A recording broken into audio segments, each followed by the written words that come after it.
At the same time, the political world is dealing with the fallout of Congressman George Santos being expelled from the House of Representatives.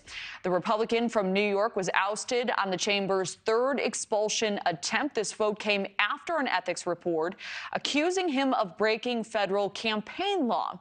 Here's Speaker Mike Johnson addressing the chamber after the vote. Under Clause 5D of Rule 20, the chair announces to the House that in light of the expulsion of the gentleman from New York, Mr. Santos, the whole number of the House is now 434. Now, this is the first expulsion in 2 decades and just the 6th from Congress overall. 3 of those for lawmakers found to be disloyal to the union during the Civil War. Joining us now is congressional reporter for The Hill, McShane. Michael, always great to see you. Thank you for hopping on for this breaking news. This was an action the chamber has taken only 5 other times in U.S. history, as we outlined, and not for more than 20 years. Would you mind further highlighting the significance of this move?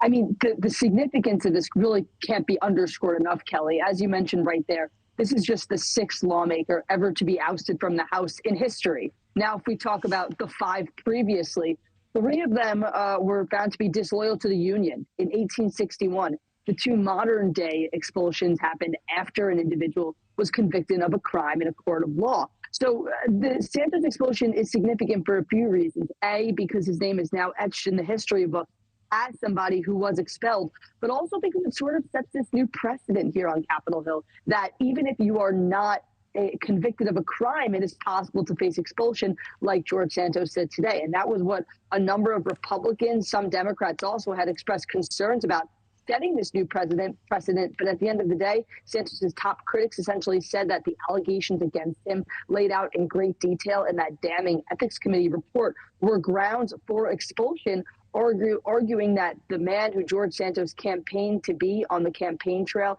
in 2022 was not actually who he was, so he defrauded voters. Well, I think that's a fascinating aspect and a critical one to highlight. Thank you for doing that, Michael.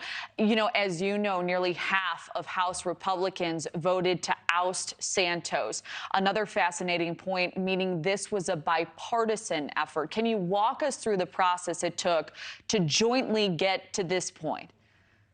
Yeah, well, look, this vote had to be bipartisan. If it was going to be successful, if George Santos was going to be expelled, it had to be bipartisan, because in order for expulsion to pass, you need at least 2/3 of the chamber. So by nature, by definition, you had to have support from both sides of the aisle. This push to expel George Santos has been bipartisan for months now.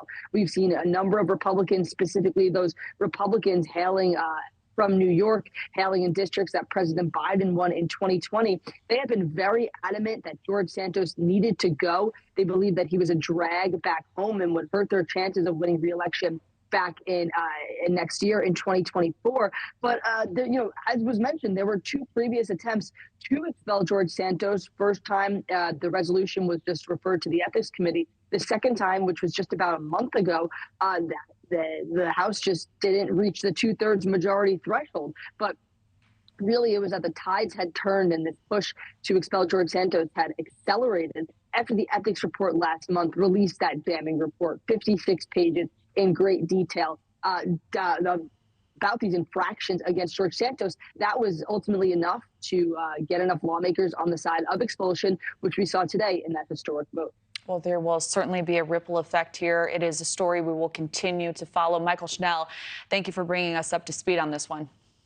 Thanks for having me. Thank you for watching. Go to newsnationnow.com to find News Nation on your television provider. And don't forget to click the red subscribe button below to get more of News Nation's fact-driven, unbiased coverage.